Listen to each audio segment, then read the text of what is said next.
Good evening, everyone. Good evening.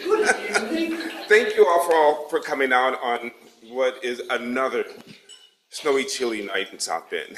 So it's wonderful. Yeah, we'll take it. We'll take it. We're in for a wonderful evening for discussion of Don Wycliff's Before the Byline.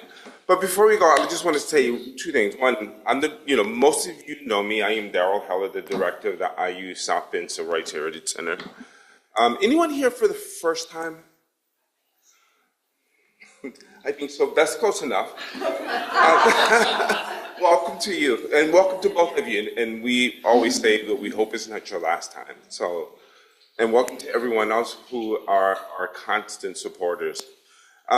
I have the esteemed pleasure tonight to not introduce Don, because someone who can do that much better than I, but to introduce Nimbalashi Cushing. But my sister, so I'm going to invite her up, and she will introduce Don, and we'll begin our evening.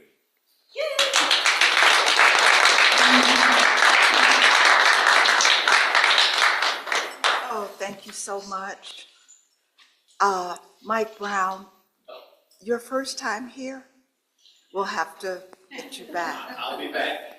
You guys, for those who don't know Mike, or should I'll let you plug him. Anyway, that's a great fellow right there. He was, among other things, the first Black leprechaun for Notre Dame. And Mike he's done some tremendous work with children's books and stories and his life, just sharing his life.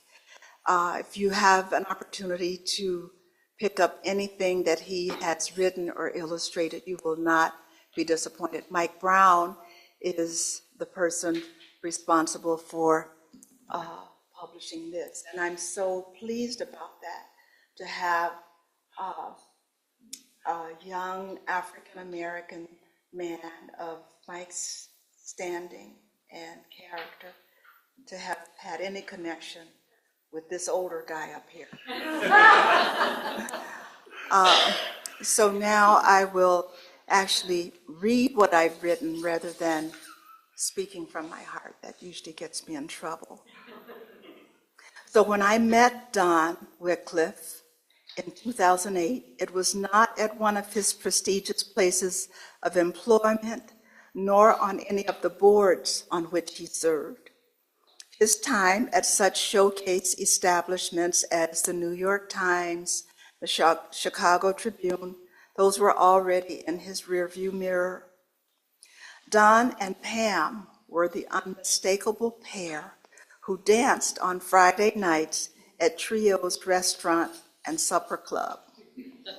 I enjoyed watching the salt and pepper couple glide effortlessly across the small dance floor, quite literally head and shoulders above most of us others who were there.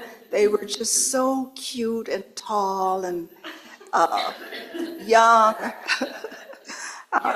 And young.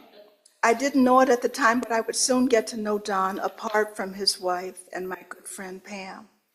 His work on Black Domers, which was released in 2014 with the foreword by none other than Father Ted Hesburgh, is worthy of your consideration if you've not picked up that book, if you're not familiar with it. The libraries all have it. But Black Domers was when I started to get to know Don. And there was a writers group, none of them are here tonight, but Don actually shared one chapter of this book about 100 years ago with us. And I said, we need more. So I'm so happy that it's finally come to full fruition. But back to Black Domers, it chronicles the lives of 75 African-American students, including the likes of the late Lem Joyner, the late Goldie Ivory, Iris Outlaw, Judge David Krashna, who co-edited the book, and Don Wycliff himself all have the distinction of being Notre Dame graduates.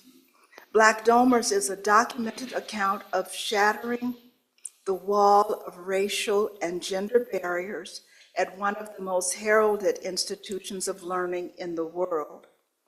But Don's personal journey, maneuvering the entrenched system of segregation in America, began in the early 50s, and not in Mississippi or Alabama, but in Eastern Texas.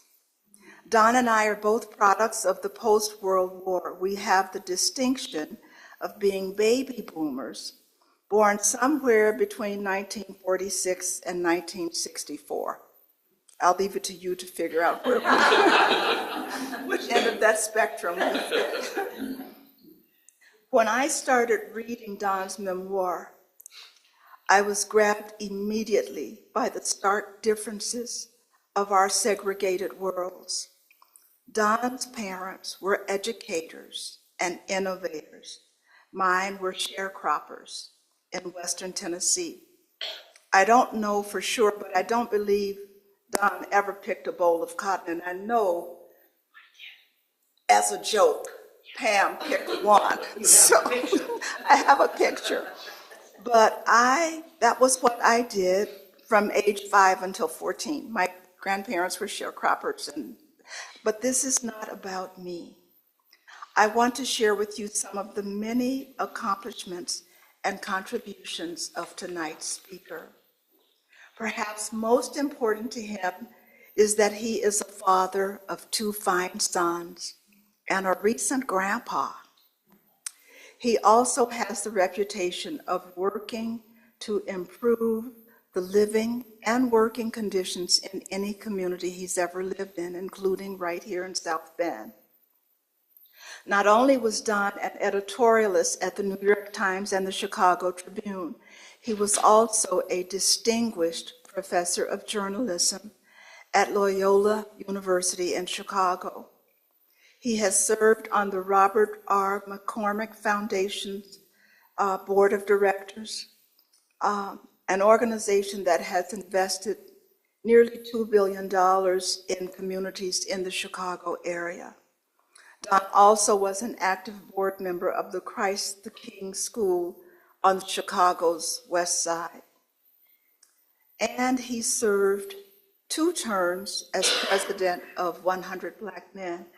That's people or representatives from that organization in the room tonight. Thank you for coming.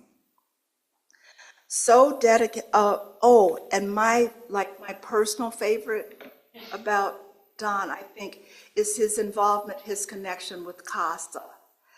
Both he and Pam, of course, court-appointed special advocate is what it stands for. And they have been involved in that at a level that to me was like, they drive to Indianapolis or Grand Rapids or wherever a child needed an advocate in the court. They were there, and that is one of the things that endears you most to me, Don. And he is one of a few male members of the League of Women Voters of South Bend. And not just in face. I mean, when we were meeting downtown for lunch with the League, Don was there every Friday, or every first Friday of the month, however often we were there, and in other roles. I like the fact that this big guy is not put off or in any ways embarrassed about being a member of the League of Women Voters. Let's see. Okay, so there's that. Anyhow, much of what I have said about Don is recorded in this book. It's beautifully written. It's so personal. As much as anything, the pictures tell such a story. There's a dearth of pictures in my own family history. There was a fire and everything was gone. I have one picture of my mother one of my father and maybe one or two of my grandparents, but Don has a catalog, and there's a story with each one. I'm so happy to have this as, another acknowledgement, another statement about who you are, about what your life has been, about the choices you made, some by choice and some that were directed or guided, I believe, by a spirit outside yourself, Don. When I look at some of the crossroads that you came in and the decisions that you made or were made for you, including coming to Notre Dame, I'm so happy for this book. And thank you for this opportunity. Thank you.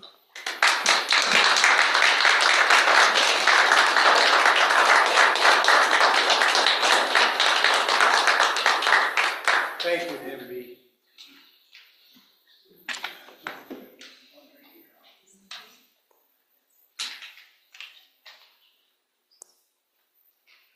Thank you all for coming tonight. I think I know just about everybody here. And thank you so much for the introduction, MB. I'm honored. And thank you, Mike, for making it. Glad we could provide an occasion for your first visit to the Civil Rights Heritage Center. First of me. Good, good. Well, this is, I feel a little bit like Isaac Hayes. I have to back up and, get the backstory in here. And so I'm going to talk a little bit, go back to the year 2000, which was an important inflection point in my life. I was approaching my 10th year as editorial page editor of the Chicago Tribune. And during my tenure, we as a board had won one Pulitzer Prize for editorial writing and been a finalist for a second. I personally was that finalist. I'd also won the editorial writing prize of the American Society of Newspaper Editors and a few other awards. I was making more money than I had ever expected, and it was time, I felt, to say thank you to as many people as I possibly could, who had helped me to the success I was enjoying. So I did several things. The first thing I did was contact the development office at the University of Notre Dame, my alma mater, and ask what I needed to do to create a scholarship. And after meeting with the development officer, I called my youngest brother, Brian, and recruited him into the project, since he's been fairly successful. And after a few months, we established the Wilbert and Emily Wycliff Scholarship in honor of our parents. I should mention that there were 4 boys in our family, and all 4 attended Notre Dame. 3 of us graduated. And since then, a niece and my own son, Grant, have followed us. The second thing I did was buy a notebook and start downloading from my increasingly overfilled brain memories and recollections about my youth and education and upbringing. And over the next several years, I made lists of things like people I had encountered along the way, relatives, friends, and some just acquaintances who struck me as significant, and places where I or my family had lived, and notable experiences from my youth, and lessons I had learned growing up. And a special favorite was expressions and sayings that old people in my life had used. I loved those old expressions, stories I had heard, and genealogical information. Already during the 1990s, I had spent several hours doing audio-taped interviews of each of my parents about their lives and memories. At the time, I had no plans other than to leave those tapes behind for my children and my brothers and sisters and their children. But in 2000, that changed. I decided I needed to write my own story, my family's story, as a way of saying thank you to my parents and to a host of people who constituted the community that helped me grow and succeed. It took a while, 25 years to be exact. And sad to say, I didn't finish before my parents died. In the summer of 2008, I found myself free for the summer, and I managed to write the first 10 chapters of the book. And in 2010, Isabel Wilkerson published her book, The Warmth of Other Suns, and I can't overemphasize the importance of that book because it made, well, let me just say one thing. The French playwright Molière, in one of his comedies, has a character who says, for 40 years I've been speaking in prose and never realized it. Of course, that was satirical and humorous, but Isabel Wilkerson helped us to understand that we, Black people, had been all our lives making history. There weren't a whole lot of us who were great men in the traditional large sense of, movers and shakers. But with the Great Migration, we changed the face of this country. And that put a different historical lens around my project. I realized that my family was part of that Great Migration, part of that great historical movement. And so that was important. 2010, that was. And then in April 2014, Pam and I went to Washington with a group put together by the History Makers, an organization in Chicago that collects oral histories of African Americans. And there was a speaker there, the head of libraries at Howard Universities. And the History Makers was turning over their archive of, at that time, about 3,000 oral history interviews. And I happened to be one of those. And to the Library of Congress. And the speaker said, most of the people in this collection will never write their own stories. So that's what makes this so important, this archive so important. And as I listened to him, I said, I'm going to be the exception. I'm going to write my own story. Of course, I didn't get around to finishing until last year, spurred on by Mike Brown, and to be perfectly honest, a classmate of mine from Notre Dame, Bill Hurd, published his memoir. And I said, I got to get this done. And so Mike made me commit to finish the last 2 chapters, and it happened. At one level, this is just the story of my life up to age 22, 23. At another level, it's the story of a Black family that became part of the Great Migration, but not just a Black family, a Black Catholic family. And that's crucial because the church was crucial in our family's life and success.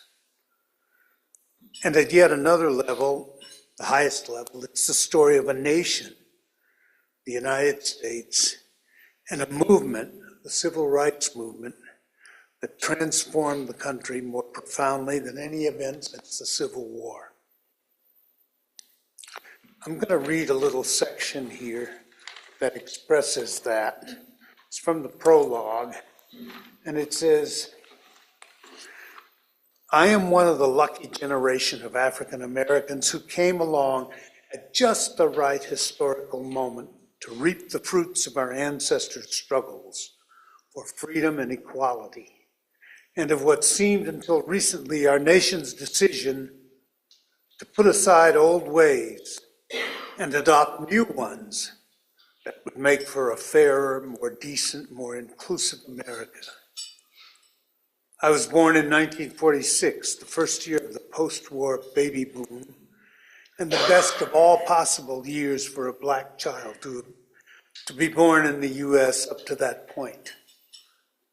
But it wasn't just my timing that was good, it also was my excellent choice of parents and forebears.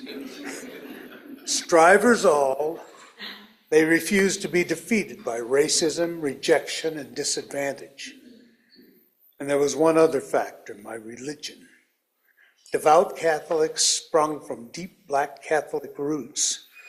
My parents took care to assure that my brothers and sisters and I, 9 of us finally, were brought up in the church. That meant more than just taking us to Mass on Sunday and receiving the sacraments.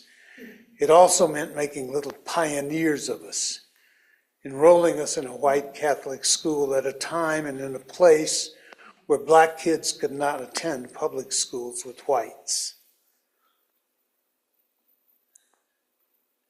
Could not attend public schools with whites, and thereby ensuring that when the doors of adult opportunity were opened, we would be equipped to walk through. And those doors eventually were opened as the U.S., under the moral pressure of the civil rights movement and the need to demonstrate to the world that it could practice what it preached to others, began to make good on the quote-unquote promissory note that Dr. King spoke of in his I Have a Dream speech. So it was that in April 1965, there occurred the event that became the pivot, the axis on which turned my life and biography. We were living then in Terre Haute, Indiana, my parents, my 7 younger siblings, and I. I was 2 months from high school graduation and still uncertain what I would do next. Then, as if through a series of miracles, I found myself admitted to one of the nation's premier institutions of higher learning, the University of Notre Dame, with a full scholarship. And it was a life-changing development, not just for me, but for my entire family. And so that development in my life was preceded by a lot of things, the most important of which was our move when I was 7 years old from Texas, East Texas, where we lived, where our family, ancestral home and all are still located, to, of all places, Ashland, Kentucky, in Appalachia. Not exactly the promised land you hear about when you think of the migration, New York, Chicago, LA, those places. But it turned out to be very fortunate for us for a lot of reasons, which I recount in the book. But it took me a while to get accustomed to the change. And one of the reasons was that I left behind one of the people who was most important to me, my grandfather, my father's father. And I want to read a little section here about him. I have never seen a man who worked harder than Grandpa. He was a blacksmith. And as I grew older, I began to work with him during those Texas summers, because every summer we would go home wherever we were living to spend the summer with my grandparents. The last couple of summers of his life, which were the last couple of summers of high school for me, Grandpa felt confident enough in my strength and my abilities to let me do jobs at the blacksmith shop for pay. There was a fellow who had a contract to mow the grass on the sides of the highways in the area. He used to bring dull blades to Grandpa to be sharpened. I did some of that work, which required heating the blades in the forge and beating out the edges until they were thin and sharp. I also did a little welding, but some tasks, sharpening plow points, for example, were too sophisticated for me.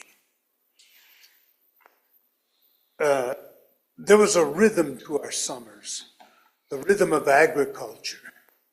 Early on, the sheep had to be sheared, and the cattle had to be branded because Grandpa was a farmer as well. Grandpa was good at shearing. He managed to snip the wool off the animals without nicking them. I was not so good. I suspect every sheep in the flock recoiled in terror when they saw me with a pair of shears in my hand. After the shearing was done, we would bundle up the wool and one day toward the end of summer drive into Houston to sell it to a dealer. Later in the summer, as the grasses grew long and the crops matured, we would mow lots and fields and transport the hay back to the barn to feed the livestock in the coming winter.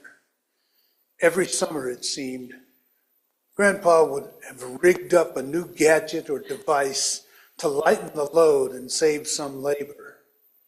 Sometimes they worked. Sometimes they seemed to me more trouble than they were worth. Our machinery, especially Grandpa's little Alice Chalmers tractor, was never as reliable as it needed to be. One summer, an axle snapped, putting the tractor out of action for a couple of crucial weeks. Another time, the mower got fouled up and Grandpa had to send away for a part, which also took weeks. One of the most valuable life lessons I learned came on a day when Grandpa and I were out in the field, working on some problem with the tractor. A man I had never met before, a tall, light-skinned fellow with a strong Creole accent, had come out to talk with Grandpa about something, and he was standing about as we worked. At some point, Grandpa asked me a question, to which I responded, "Yes." The Creole fellow jumped in, indignantly reprimanding me. "Boy, you can't say 'yes, sir,'" he huffed. I stood there, befuddled by his interruption, by his tone of voice and his question. But Grandpa came to my rescue.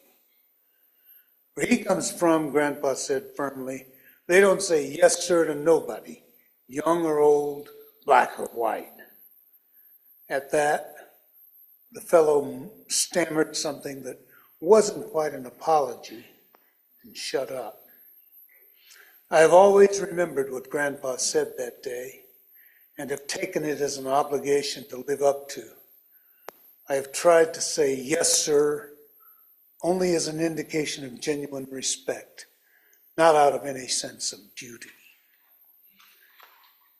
Well, we left Texas nevertheless and moved to Kentucky, and then after 6 years there, we moved to Denver, Colorado. My dad got transferred, and I was by then in 8th, 9th, and 10th grades, and in 9th grade, I was a pretty good basketball player, a JV basketball player, and I want to read a little section here about a memory from 9th grade. This would have been 1963. One of my most vivid memories from that freshman year was of a walk home after basketball practice with two teammates, John Fortune and Clem Furco, who lived north of the school as I did. It was late January 1962 and already dark as we made our way homeward about 5 p.m. There was a light snowfall and flakes were swirling about, illuminated by the glow from the street lights.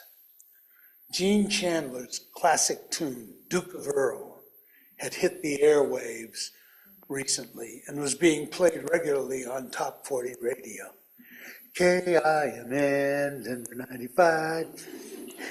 And all the way home, about 10 blocks for me, the three of us kept singing again and again the signature lines of the song. Duke, Duke, Duke, Duke of Earl, Duke, Duke, Duke of Earl, Duke, Duke.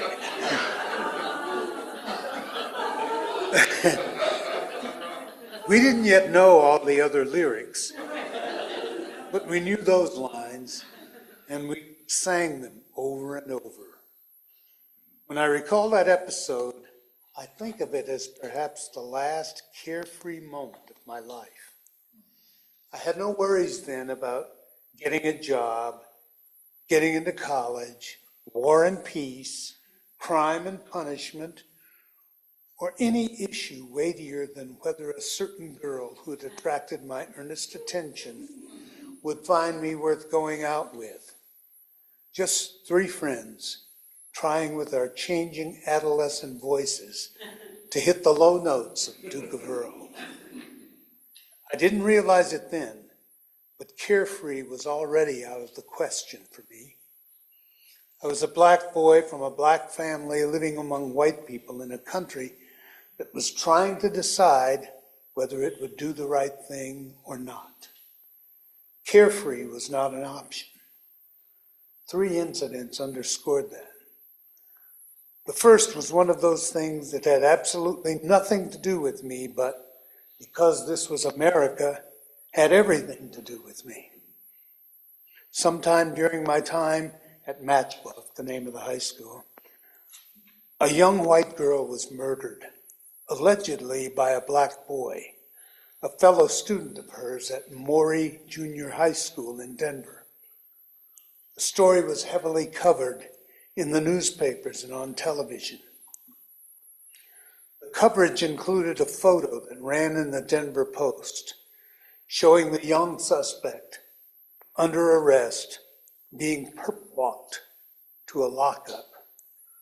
The boy was wearing a shirt that was very popular that season, a collared long-sleeve shirt with broad stripes of alternating colors, gold and red or gold and blue. I had 2 of those shirts. They were precious to me because I had bought them with my own money I earned mowing the lawn of a neighbor, Mr. Bill Bendel, and shoveling the sidewalks of a lady whose house I passed each morning on the way to school, Mrs. McGovern. Indeed, those shirts were the first items of clothing I had ever bought by myself, for myself. Not long after that picture appeared in the paper, I strode into the kitchen one morning, dressed for school in one of those shirts. Mother looked up, saw me, and barked, "Why are you wearing that old Maury shirt?" Emily Wycliff, a child of the Old South, understood the tendency of white folks to lump all black people together as criminals or troublemakers. I'm sure she thought there was no point in making it easier for them to do so than it already was. Or maybe it was that she didn't want to be reminded of an event that had brought shame on the black community. In either case, my treasured Maury shirt had suddenly become a mark of Cain. And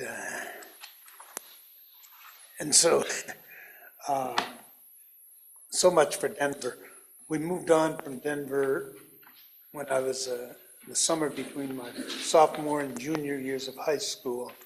And it was in my senior year, as I said earlier, I didn't know what I was going to do after high school. I was flirting with the local Marine Corps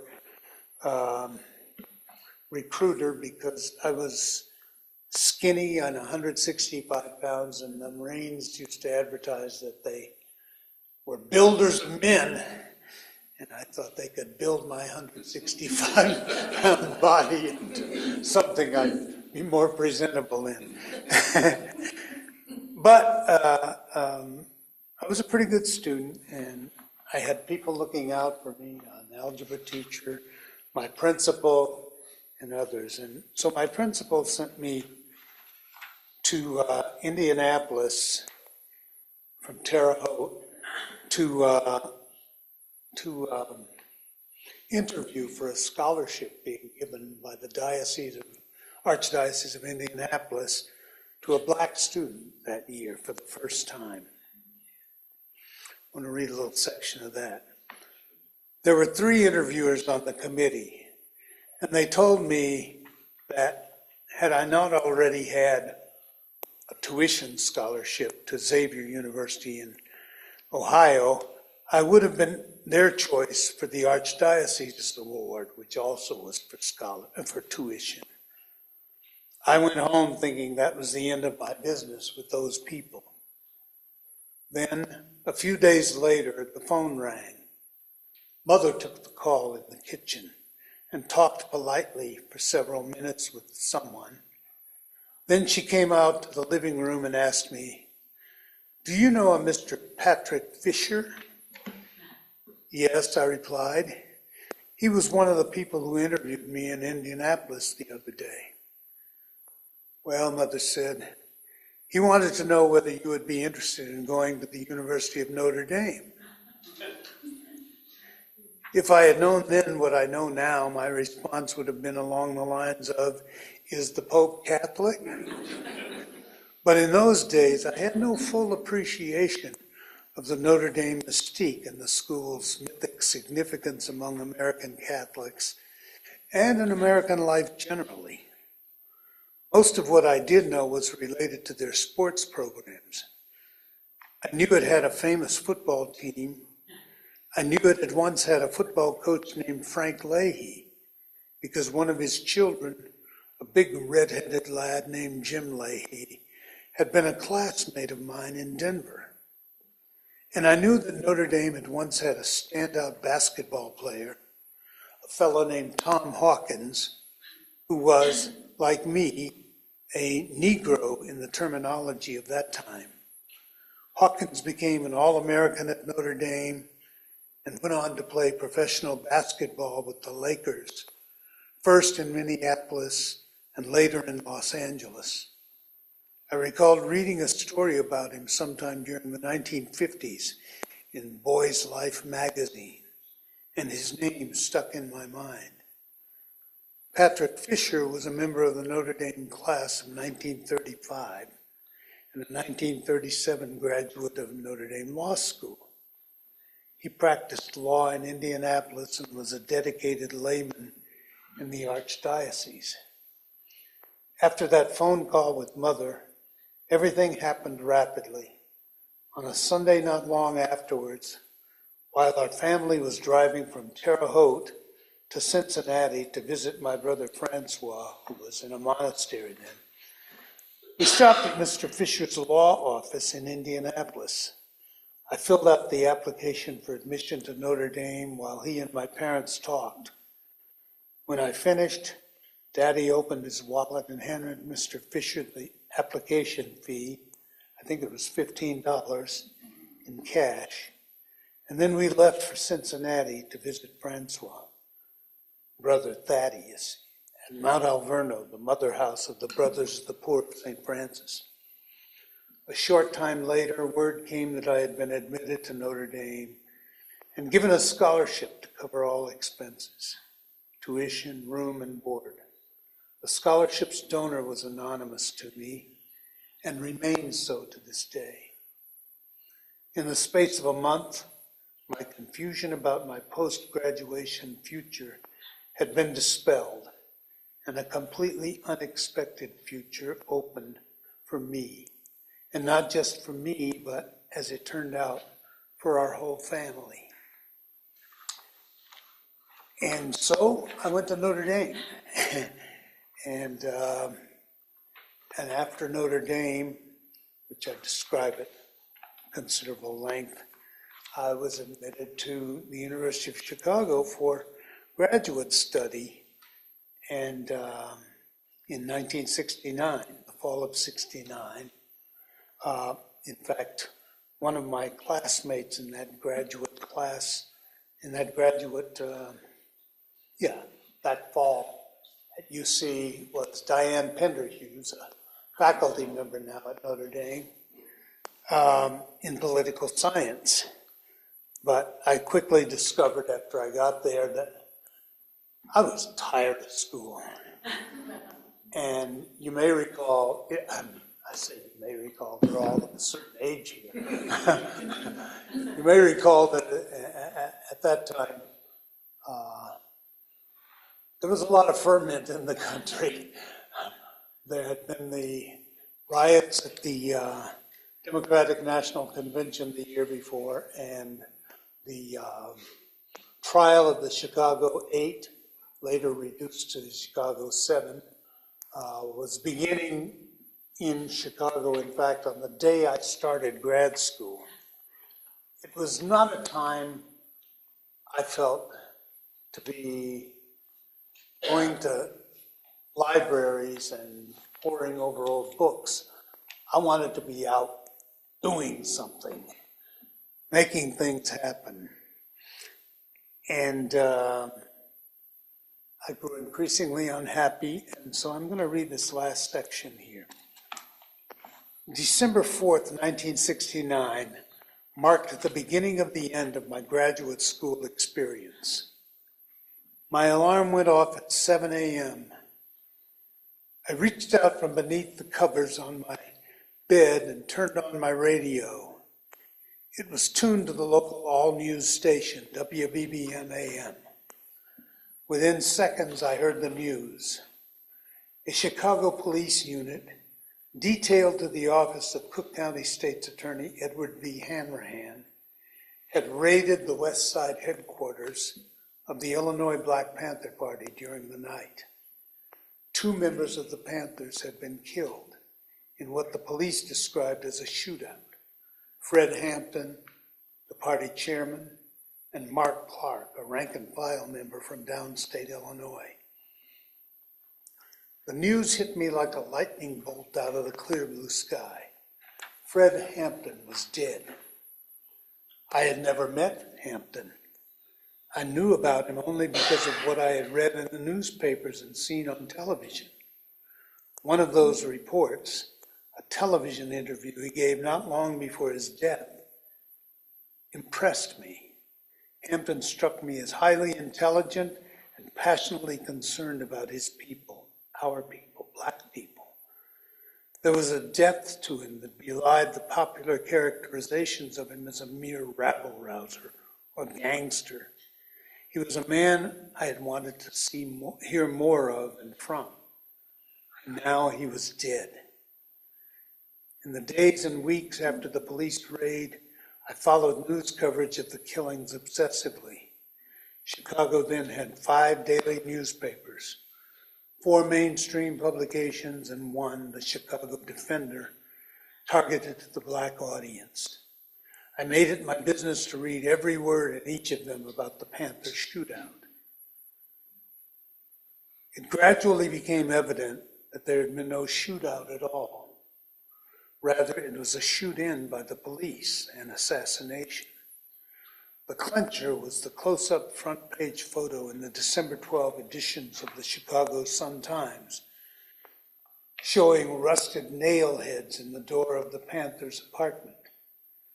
The Chicago Tribune had earlier published a photo purporting to show bullet holes in the door, created by gunfire from within. Quote unquote, those bullet holes are not read the headline in the Sun-Times, giving the lie to the police claim that the Panthers had fired at them. And so the Fred Hampton killing proved the impetus for me to leave graduate school. I went home to Texas, to Houston, got my first newspaper job, and the rest is history. I'll stop now. I've gone on rather long. If anybody has any questions, I'm glad to respond. Yes, sir. You said your dad was transferring. What kind of work did he do? But my dad taught well, at first, when we moved to Kentucky, he was an instructor in the school in the federal prison in Ashland. He taught prisoners to weld and other useful skills.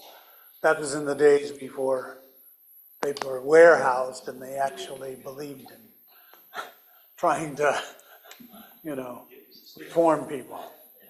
Yeah. Other questions? You described your jobs with the making newspapers and editorial. Can you explain exactly what an editor does or what you did? Sure. Well, there are two sides. Let me put it this way. There were two sides to newspapers in those days. There's the news gathering side, where I worked as a reporter and an editor for half my career, and then there's the editorial side, which is where the opinions appear. They're supposed to be church and state, no crossover, no opinion in the news side and vice versa. Well, yes, vice versa. You got to have good facts to be able to write an intelligent opinion.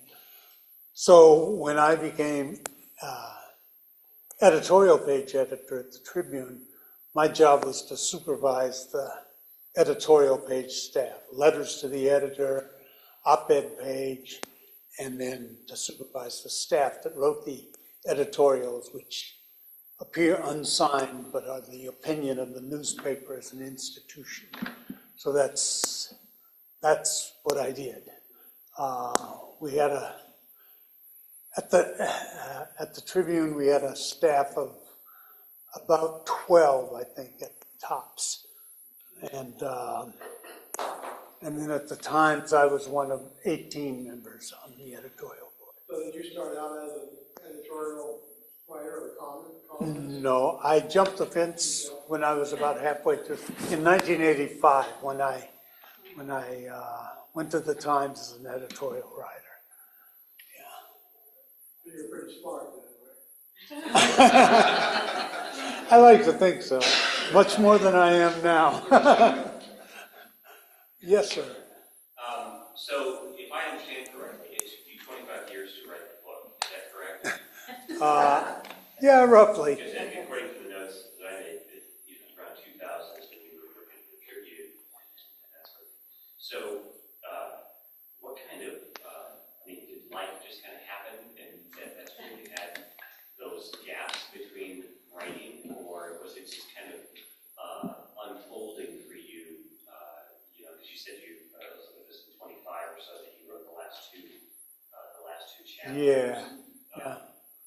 Is it something that you're not necessarily like I just finished a book on Baldwin called Love Story, and it's 600 pages. It's very long, and it's really really detailed. But one of the things that I took away from that is that Baldwin had moments where there were gaps in his ability to put the story Sure. to the page, and I just wondered, in that 25-year period, what kind of quote interruptions in your own life caused that length of time to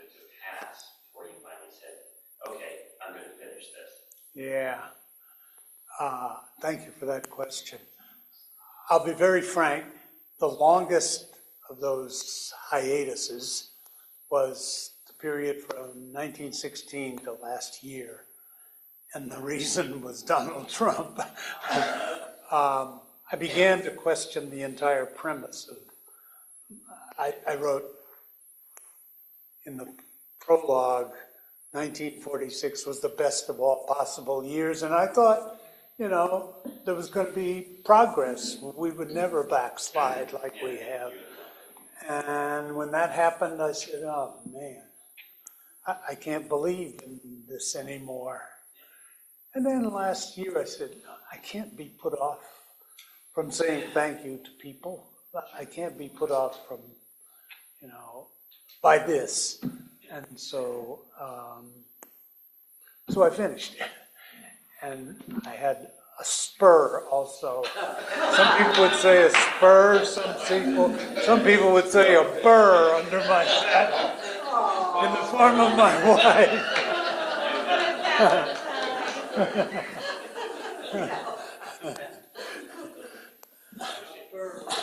Yes, Daryl. Yeah, as a child of the South, I just like to hear more about Appalachian, like as one Black Catholic.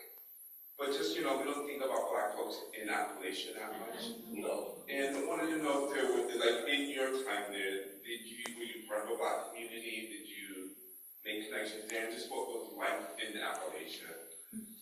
Because I work with Highlander Research Institute, which is in Tennessee, but it's part of that whole culture. Yeah. So yeah, there's more about that. Yeah. Let me just say, there was in Ashland, Kentucky, a significant Black community. And this has been a thing for me throughout my entire life. We moved from Texas, where my entire life was in the Black community. We got to Kentucky and my dad decided, I want my kids to go to Catholic school. And the Catholic school was all white.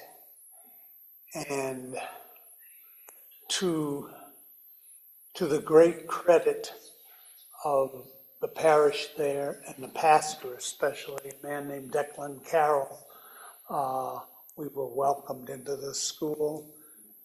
And my sister Karen, to this day, she says, I don't know how my life could have been better than what we had in that Holy Family parish.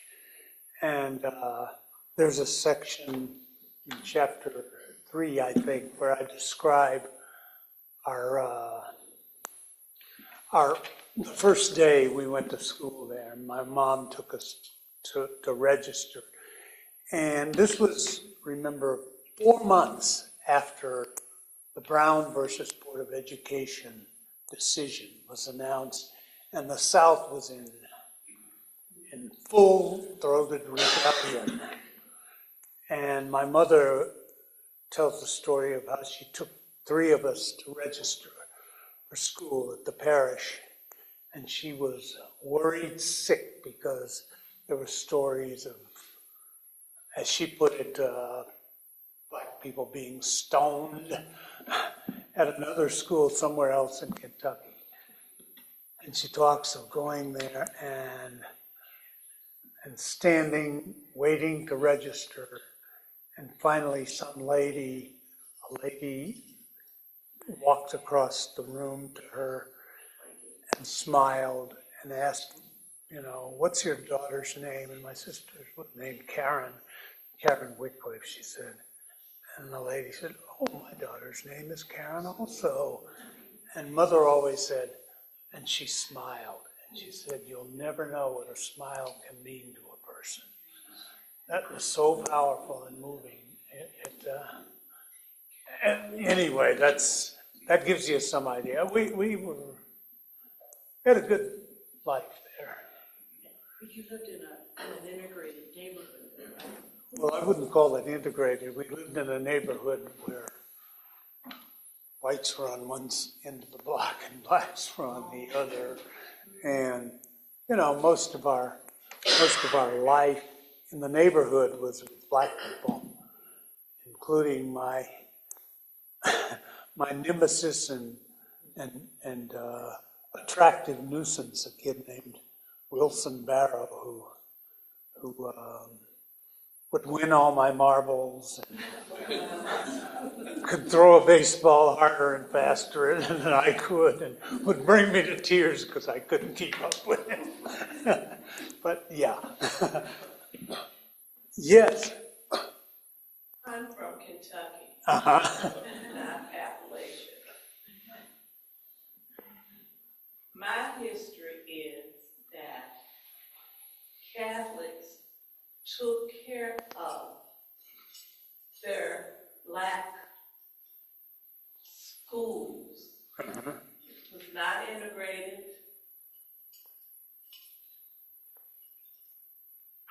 I don't want to sound kind of off, but the Catholic parish built a Catholic black school. Only African American students were enrolled in that school. Uh-huh. And what brings it out of me sitting here is the mere fact that it was built in the black neighborhood, but across the street from the African American elementary school, junior high school, high school. Really? And listening to you, I'm saying, and I'm about the same age as you, what I'm realizing is that Catholic parishes took care of their African Americans. Catholic. Uh-huh. They didn't go to church, they even built a church. Okay, the church was segregated. But I'm of the faith now that the Catholics of Paducah, Kentucky, took care of their African American Catholics. Uh-huh. Did integrate them, but they put them in a very nice school as well as a very nice church. Different kind of thing. Yes, sir. I mean, That was one of the things, Don, when I was reading your book, and how much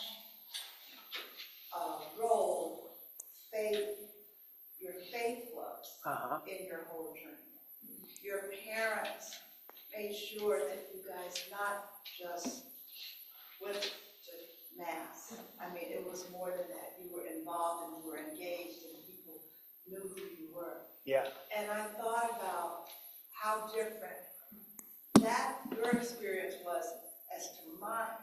I never knew any black Catholics where I lived. I didn't know there was such a thing. We were in church every Sunday, all day, in a Baptist church, but to have the opportunities that were there as far as education, that was totally void from my experience. And so reading your life, it was just mind-blowing for me, because you read those things maybe in history, but then to say, I know someone whose experience this was. Yeah. And you were very smart in picking the parents.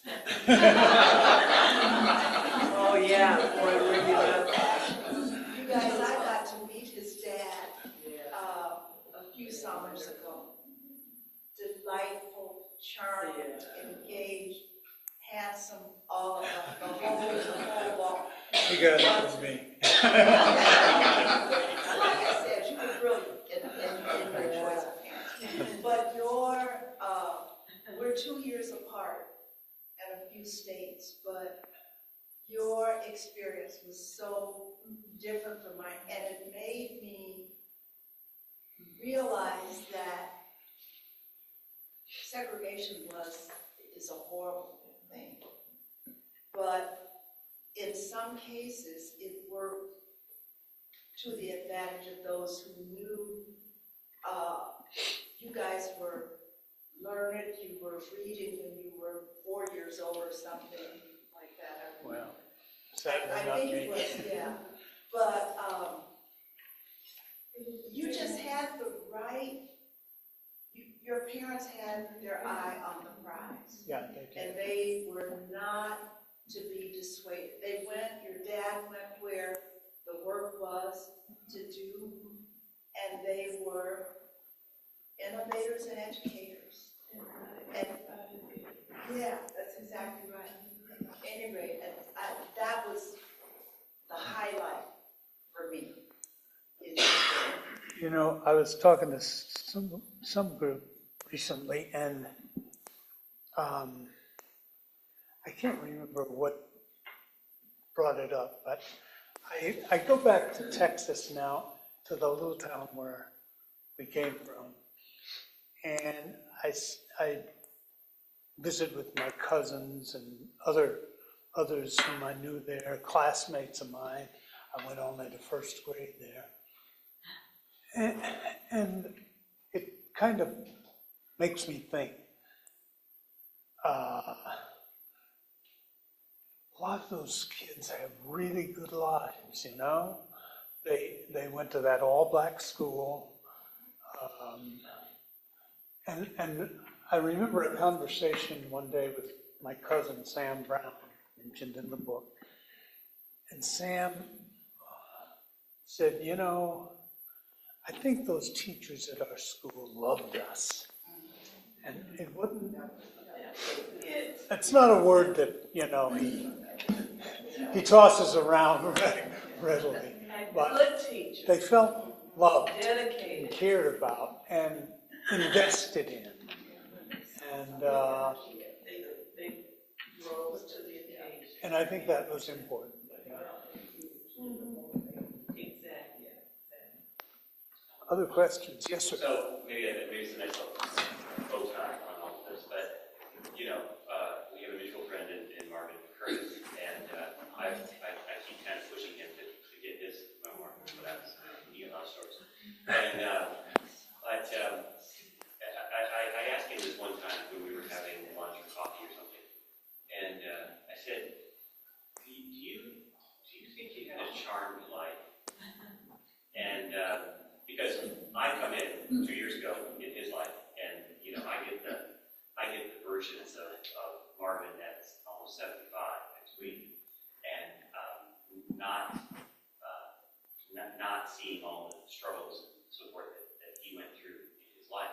But I just kind of wondered, you know, here you are, I'm presuming over 70, and Oh, yeah. I'm doing that. I'm not doing that. But do you kind of look at, because you have a very, your countenance is very peaceful. You're not, you know, some people, when you talked about the shirt and how, you know, white people have this tendency to lump them all together, right? They're all like that, right? But your countenance is inviting, it's warm, and all of that. Do you think that some of that has kind of led to you being, and I use the term in quotes, right, charmed life? I mean, you seem very much at peace with yourself. You've got 2 sons and, you know, now a grandchild, and even though there were challenges and struggles, I mean, as you look at it now, do you say, it's pretty good life? Oh, yeah. I absolutely. That's part of the reason I wrote the book, because, you know, I feel very privileged. I'm not, I guess I don't feel confident anymore about the direction of things, but for me, I don't feel comfortable necessarily for my kids and my grandchild. I worry about where the country's headed.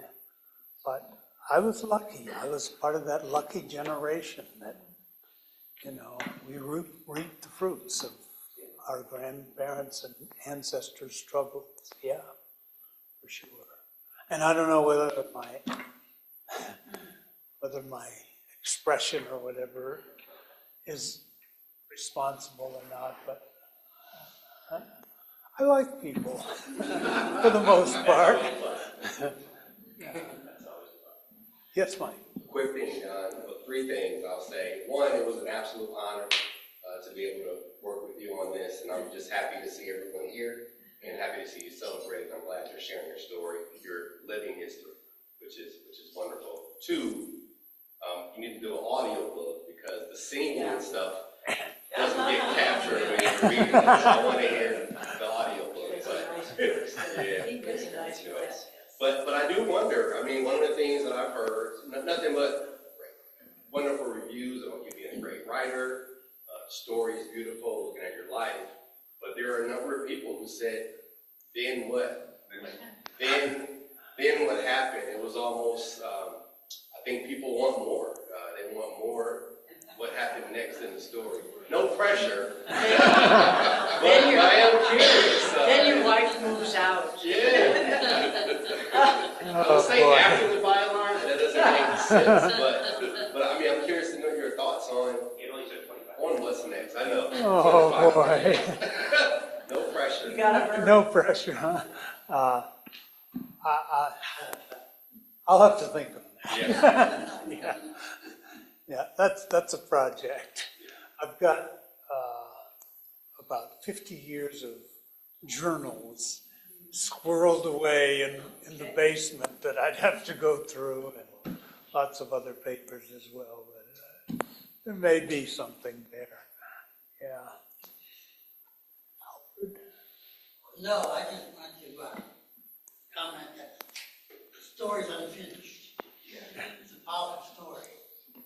But the other part of that story needs to be told, that professional story. Because you're unique, not many people have a career as one you had. And you're one of the pioneers in that profession as a black journalist. We need to hear that story. And to know it. So I'm going to encourage you to get it done. I wouldn't try. Are you in? Yeah, right. And I'm going to add one other comment to what Roz was saying about the Catholic Church. I grew up in the South, two segregated South, in New Orleans, and I went to grade school, high school, and university, all black, run by white men and women. All Catholic. Priests, Catholic nuns, white Catholic nuns, and white Catholic priests. And of course, there was also the Holy Family sisters, who were black nuns, who also taught them as well. But it was a black church, the Catholic thing, that we were prized as individuals. We were smart. Yeah. We were told we were smart. We were, these white nuns and these priests believed who we were. And against all odds. And yes, the schools were segregated, but by law they were segregated. Not by, as the church came in to make them segregated. But they saw a need. Blessed Sacrament Sisters at Xavier University in New Orleans, Joseph Fathers, St. Augustine's High School, which rivaled Jesuit High School in academics. And of course, the nuns and Joseph Fathers in the parish and the Holy Family Sisters in the grade school. So yeah, the church was central. And I can give you every day, Sunday Mass, Monday was the Our Lady of Fatima Novena, Rosarella, Tuesday was Novena, Wednesday was altar choir practice, Thursday was Holy Hour, Friday, was the cross, Saturday was confession. So that's the way it was back then. And you participated. Yeah. Right.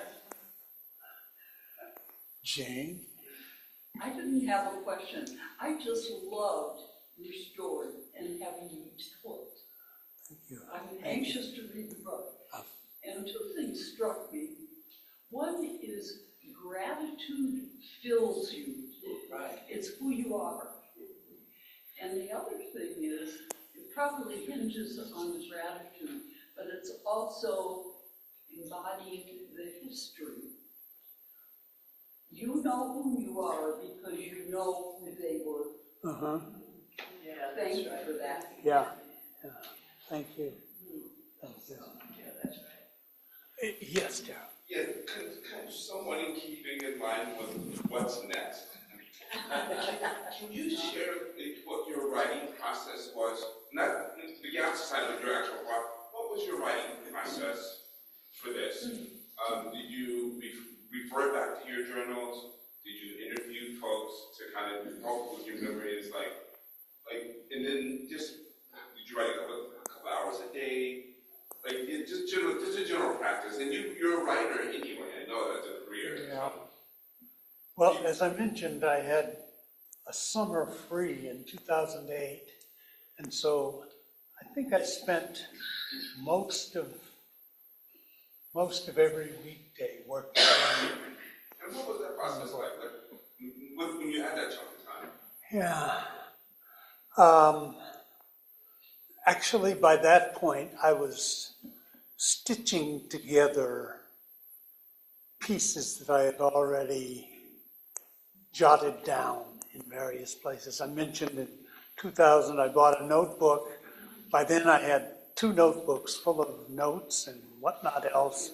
I had expanded some parts, and then it was just a matter of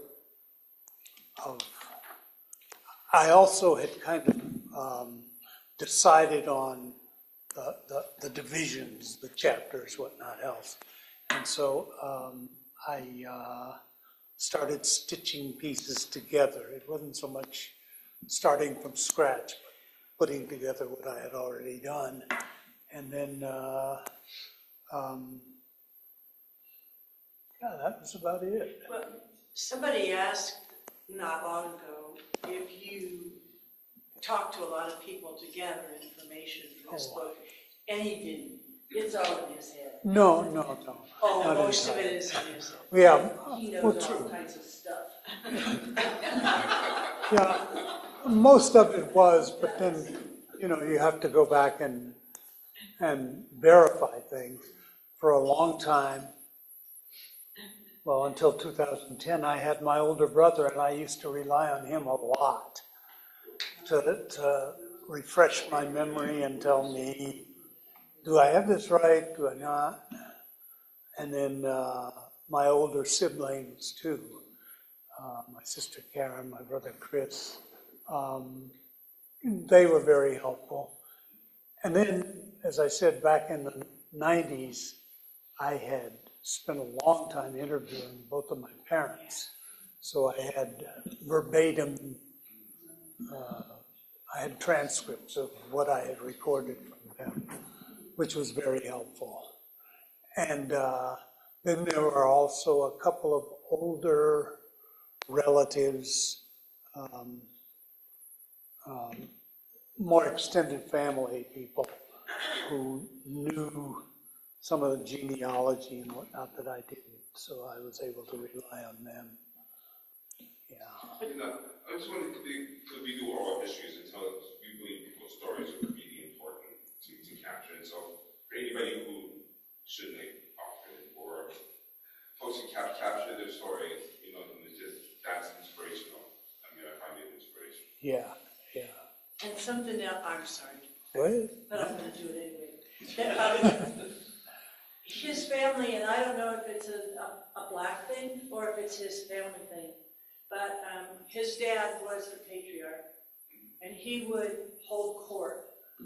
And all the little kids would sit around him, and he would tell the history of all what your grandparents did and your parents did, and the kids would just sit there, and they probably would listen to it over and over and over, but they'd listen, and they'd pick stuff up. And then the other thing is that Don did interview his parents he would videotape them, And I helped with his mother, and we just asked her questions about everything.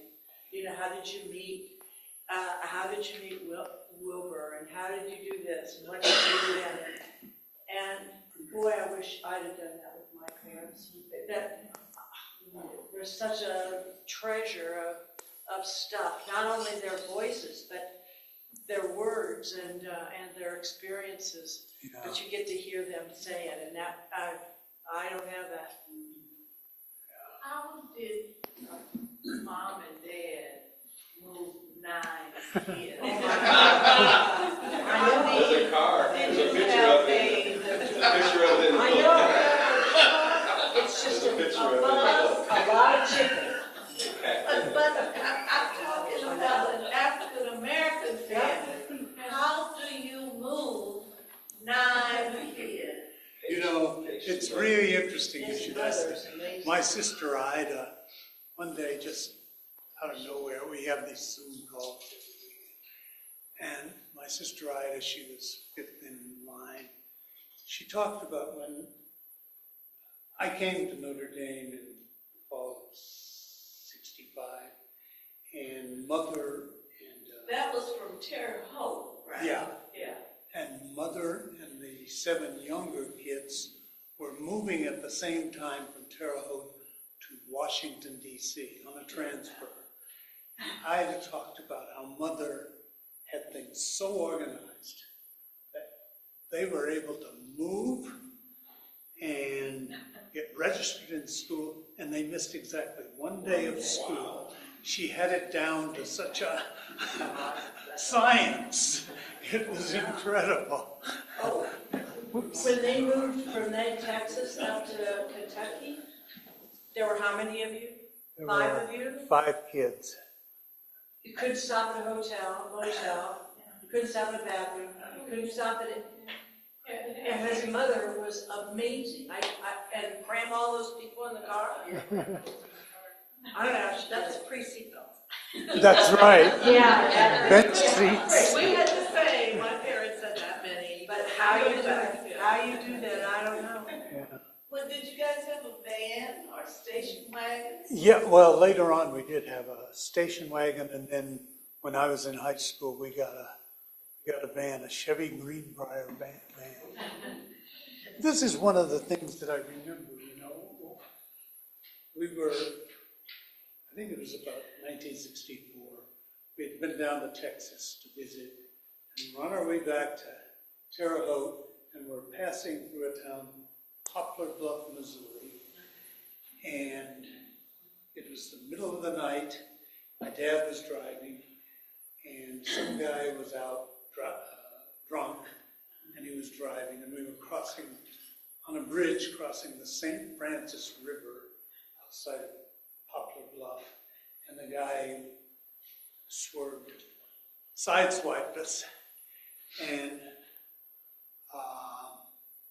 my dad fought and maintained control of the car and stopped.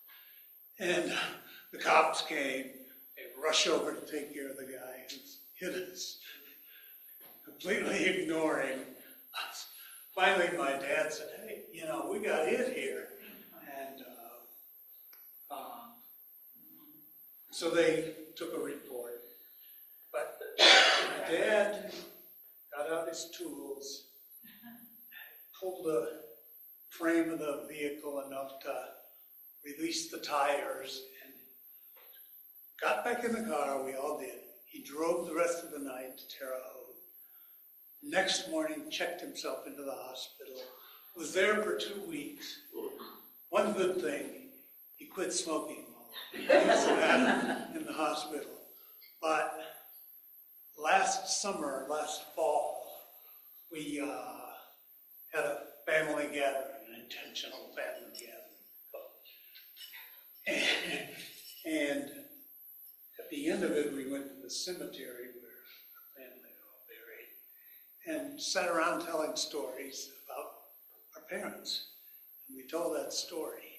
In the years since then, both of my sons have at different times called and referenced some of the stories they heard that day, including one about my dad. and his sense of duty to take care of his family and everything. And that just meant so much to me, to know that my kids absorbed that. And I'm starting to get teary-eyed. They listen, they listen, number Yeah. one. I'm sorry, am I going on too long?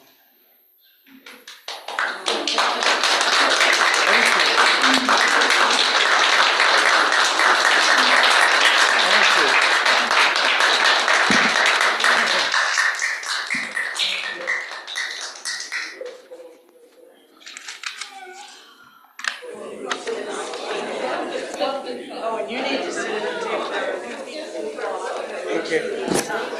Okay.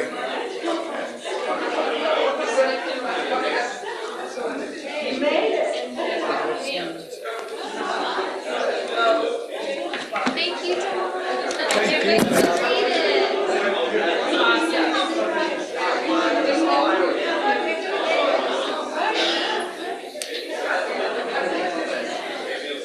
Well done.